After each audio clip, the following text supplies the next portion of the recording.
Singkong, atau ubi kayu, tanaman yang akrab dijumpai di seluruh pelosok Nusantara. Lebih dari sekadar tanaman, ia adalah denyut nadi kehidupan jutaan rakyat Indonesia, sumber penghidupan yang telah diwariskan dari generasi ke generasi. Dari Sabang sampai Merauke, dari dataran rendah hingga pegunungan, umbi sederhana ini menjadi sumber karbohidrat alternatif yang mudah didapat, terjangkau, dan menjadi penyelamat di masa sulit saat sumber pangan lain tak tersedia. Meski sering dianggap makanan kelas 2, makanan deso yang kurang bergengsi, singkong menyimpan potensi luar biasa yang belum sepenuhnya tergali. Ia adalah permata tersembunyi di antara tanaman pangan lainnya. Ia tumbuh subur di lahan marginal, di tanah yang kurang subur sekalipun, menjadi simbol ketahanan pangan bangsa, bukti bahwa kita bisa mandiri dalam memenuhi kebutuhan pangan. Tak hanya di meja makan, sebagai makanan pokok pengganti nasi, singkong menopang industri pengolahan dari skala kecil hingga besar. Tepung tapioka, bahan baku penting dalam berbagai industri, makanan, camilan, hingga bahan tambahan pangan, tekstil, hingga kertas, bahkan kini mulai dilirik sebagai bahan baku bioetanol. Jutaan petani dan pekerja pabrik dari desa hingga kota menggantungkan hidup pada singkong, pada setiap umbi yang mereka tanam dan olah.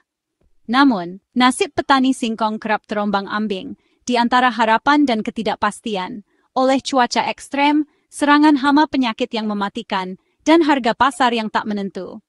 Panen raya yang seharusnya menjadi berkah, sering berubah jadi duka yang mendalam, karena harga anjlok drastis, tak sebanding dengan jerih payah petani yang telah berbulan-bulan merawat tanaman. Singkong bukan sekadar komoditas pertanian biasa, bukan hanya sekadar angka dalam statistik perdagangan, tapi ekosistem ekonomi vital yang menghidupi banyak orang. Nasib singkong adalah cerminan nasib petani kita, potret buram kesejahteraan masyarakat pedesaan. Setiap kebijakan tentang singkong, setiap keputusan yang diambil di tingkat pemerintahan, berdampak langsung pada jutaan orang, pada kehidupan keluarga petani di pelosok desa. Mengabaikan singkong berarti membiarkan potensi besar terbuang sia-sia, membiarkan pilar ketahanan pangan bangsa melemah, fondasi ekonomi kerakyatan retak. Sudah saatnya singkong ditempatkan pada posisi yang seharusnya, sebagai komoditas strategis yang layak dilindungi dan dikembangkan secara berkelanjutan. Perlindungan dan perhatian negara, dukungan riset dan teknologi, serta akses pasar yang adil adalah kunci masa depan singkong dan petani, harapan bagi generasi penerus. Singkong adalah akar kehidupan bangsa, sumber pangan, sumber pendapatan, dan sumber inspirasi, dan harus kita jaga bersama-sama sebagai warisan berharga untuk masa depan. Mengapa harga singkong, yang merupakan salah satu komoditas penting bagi banyak petani di Indonesia, bisa jatuh bebas secara tiba-tiba? Apa yang menyebabkan penurunan harga yang begitu drastis ini, dan mengapa dampaknya begitu besar bagi para petani singkong? Salah satu penyebab utama adalah karena pasokan yang berlebih, terutama saat musim panen raya tiba. Ketika semua petani memanen singkong secara bersamaan, jumlah singkong yang tersedia di pasar meningkat secara signifikan. Ketika panen serentak terjadi di berbagai daerah, pasar langsung dibanjiri dengan pasokan singkong yang melimpah. Kondisi ini menciptakan ketidakseimbangan yang signifikan antara penawaran dan permintaan. Karena permintaan tidak sepadan dengan pasokan yang ada, harga singkong pun anjlok secara tajam, membuat petani merugi.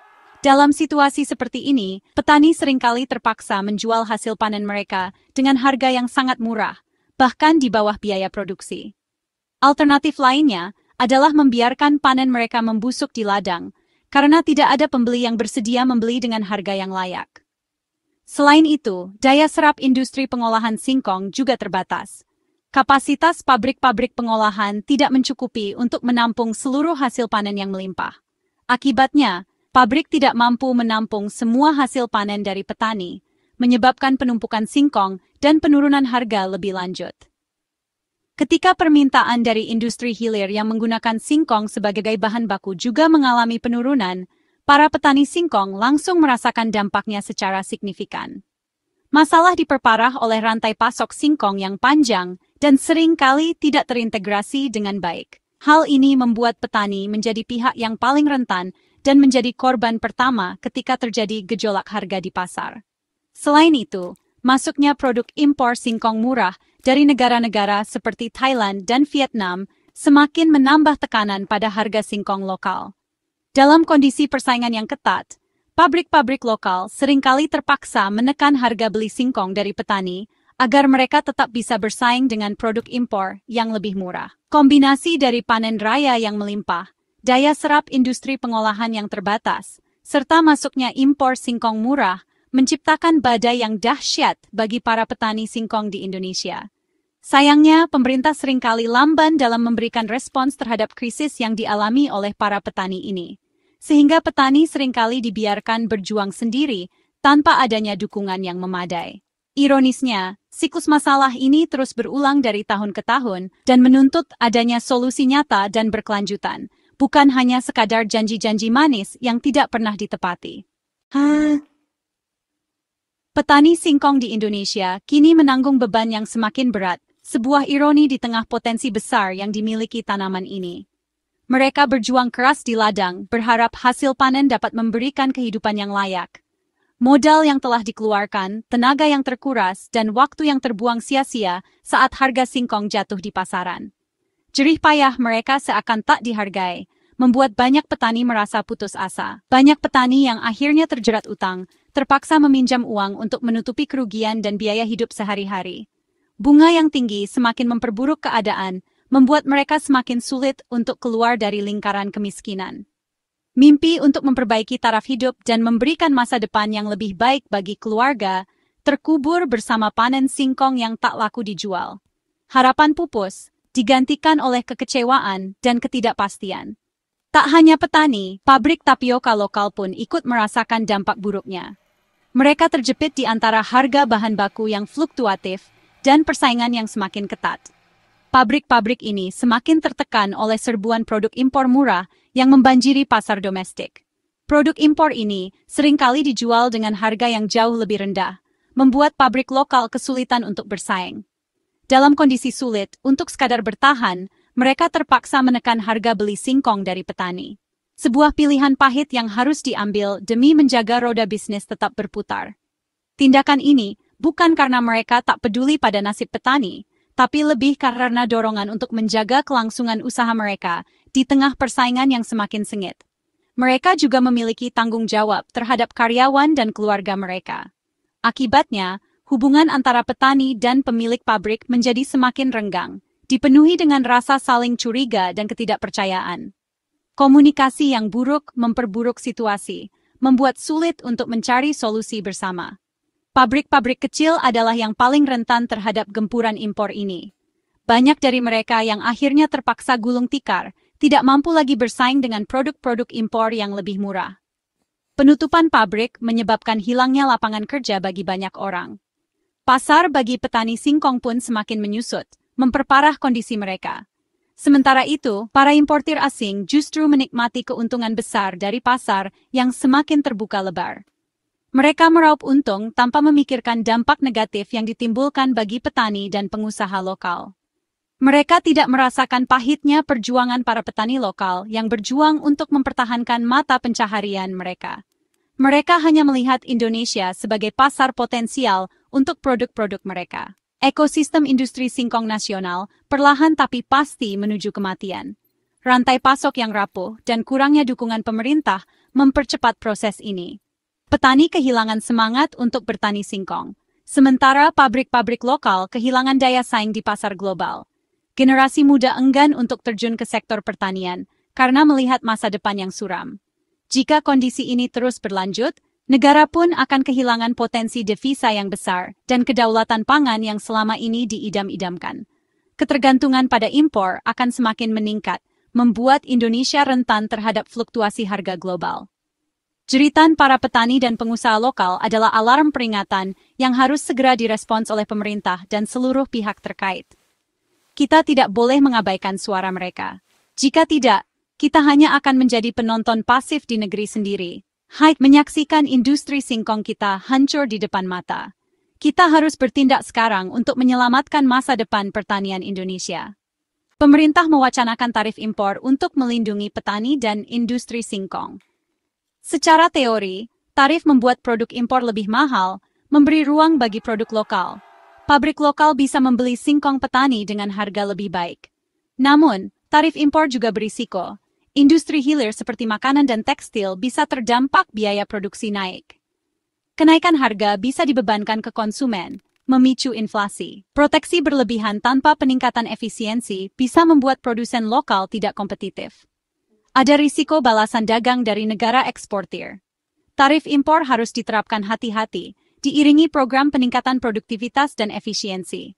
Kebijakan ini harus jadi perisai, bukan pedang yang melukai diri sendiri. Solusi harus seimbang, melindungi petani tanpa mengorbankan konsumen dan industri hilir. Keputusan tarif impor melibatkan tarik ulur antar kementerian. Kementerian Perdagangan fokus pada stabilitas harga dan arus barang. Kementerian Pertanian membela nasib petani, mendorong proteksi. Kementerian Perindustrian harus menyeimbangkan perlindungan industri pengolahan dan kebutuhan industri hilir. Kemenko Perekonomian menengahi, mencari kebijakan paling minim risiko dan manfaat maksimal. Prosesnya panjang, melibatkan banyak pemangku kepentingan. Setiap keputusan berdampak luas, butuh transparansi dan data akurat. Kebijakan harus jadi solusi nyata, bukan kompromi politik sesaat. Pemerintah juga mencoba menstabilkan harga lewat harga acuan pembelian di tingkat petani. Tujuannya, petani tak menjual di bawah harga dasar, terlindungi dari kerugian. HP memberi kepastian pendapatan, memotong praktik ijon, dan memperkuat posisi tawar petani. Namun, jika HP terlalu tinggi, pabrik bisa rugi dan mengurangi produksi. Akhirnya, petani tetap kesulitan menjual panen. Pengawasan HP juga sulit, rantai pasok panjang dan kompleks. Tanpa pengawasan kuat, HP hanya jadi aturan di atas kertas. Petani yang butuh uang cepat tetap terpaksa menjual di bawah HP. Kebijakan baik di atas kertas bisa gagal total di lapangan. Solusi harus realistis dan bisa dijalankan. Melindungi petani adalah kewajiban negara, bukan sekadar pilihan kebijakan. Petani singkong butuh kepastian harga yang menutupi biaya produksi dan memberi keuntungan layak. Perlindungan tak cukup dengan tarif atau HP saja. Negara harus menyediakan bibit unggul, pupuk bersubsidi, dan penyuluhan pertanian modern. Infrastruktur pasca panen dan rantai pasok juga harus diperbaiki. Kemitraan adil antara petani dan industri pengolahan sangat penting. Diversifikasi produk olahan singkong di tingkat desa bisa menambah nilai dan membuka pasar baru. Perlindungan petani adalah investasi masa depan bangsa. Petani sejahtera, ketahanan pangan terjamin, generasi muda tertarik ke pertanian. Setiap kebijakan untuk petani adalah langkah strategis membangun Indonesia berdaulat pangan. Masalah singkong tak bisa diselesaikan satu pihak saja, kuncinya kolaborasi. Semua pemangku kepentingan harus duduk bersama, mencari solusi terbaik untuk kepentingan nasional. Pemerintah harus memimpin dialog inklusif, melibatkan petani, produsen, industri, dan masyarakat sipil. Transparansi data produksi dan impor sangat penting. Pelaku usaha perlu membangun kemitraan jangka panjang dengan petani, bukan sekadar menekan harga. Petani juga harus terbuka pada inovasi, bersatu dalam kelompok tani atau koperasi. Kolaborasi petani, pengusaha dan pemerintah adalah fondasi kedaulatan pangan singkong. Ekosistem sehat dan berkeadilan hanya bisa terwujud dengan gotong royong. Di tengah tantangan, harapan tetap ada di setiap akar singkong yang tumbuh. Persoalan impor singkong membuka mata akan pentingnya komoditas ini dan rentannya nasib petani. Ini momentum pembenahan fundamental, bukan solusi tambal sulam. Masa depan di mana petani sejahtera dan industri lokal kuat bukan mimpi. Dengan kemauan politik, inovasi, dan kolaborasi, ekosistem adil bisa terwujud. Konsumen pun diuntungkan dengan produk berkualitas dan harga terjangkau. Jalan menuju keadilan memang tak mudah, tapi bisa dicapai bersama. Kini giliran kita menjaga dan menyejahterakan para penjaga akar kehidupan bangsa, petani singkong.